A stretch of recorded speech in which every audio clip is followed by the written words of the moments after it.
It's another amazing day in paradise. Today is Wednesday, May 10th, and I'm Mama Kai. Well, that's my superhero name.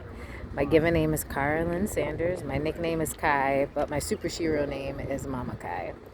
And that's because I am the mom and student of a young black male superhero who is 7, almost 7.5.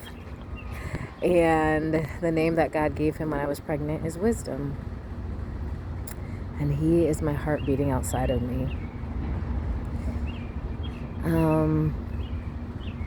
There's so much on my mind, and I had at the last week of April I had this incredible opportunity.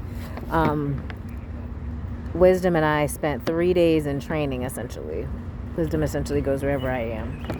But one of the days we participated in a pre-conference workshop by Smart Start at a Smart Start conference. And the title of it was something along the lines of using mental models to create sustainable early childhood education systems. Now, I had no idea what it was talking about. Like, none of that made any sense to me. But I was invited as one of 10 parent leaders to participate, and so call me there. And then on Wednesday evening, and then all day Thursday and Friday, I participated in a North Carolina specific summit called Leveraging North Carolina's Resources to Prevent Child Trauma.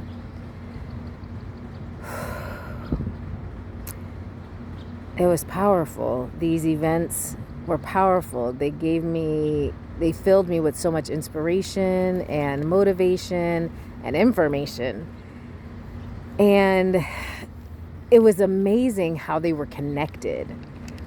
And the main thing that connected them was this book that was given away at the Preventing Child Trauma Summit. It was a book called Upstream by Dan Heath.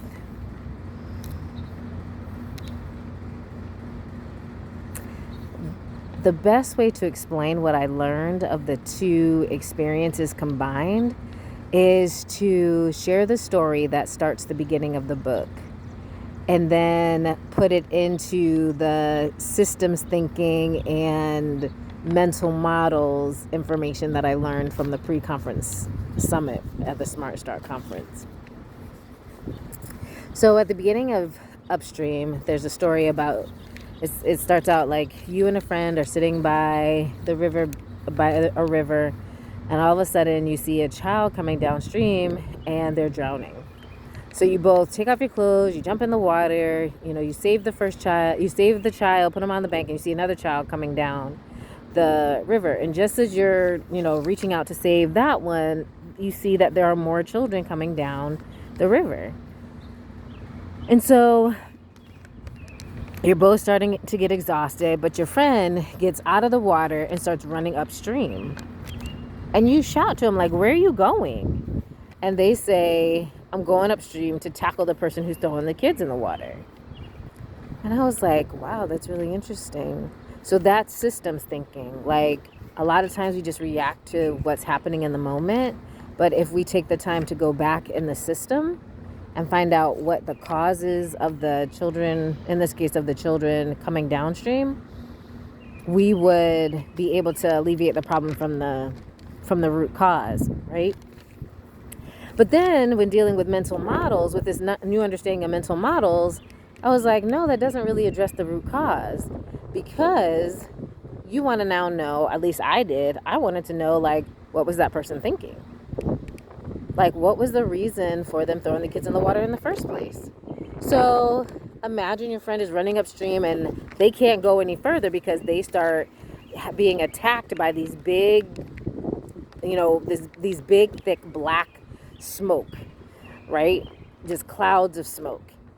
And then he begins to realize, excuse me, I'm sitting out in the field in the sunshine and it's working. Get my vitamin D. But he begins to realize that there's a reason behind this person throwing children in the water.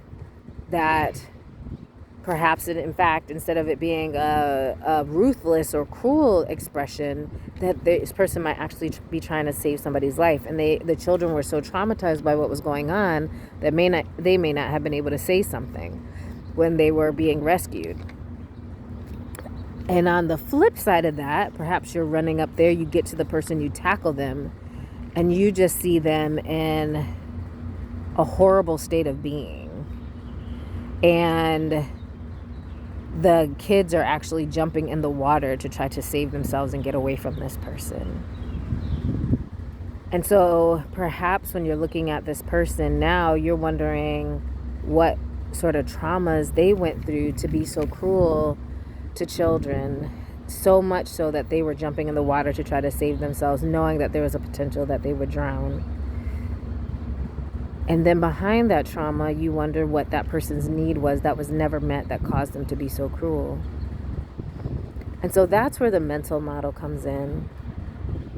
It's understanding not just getting to where the problem is initiating, but get to what's behind the problem even existing in the first place.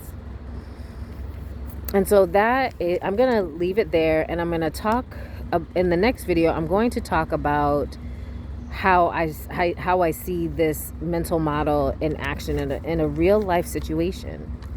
And that's the Montgomery bus boycott. So stay tuned.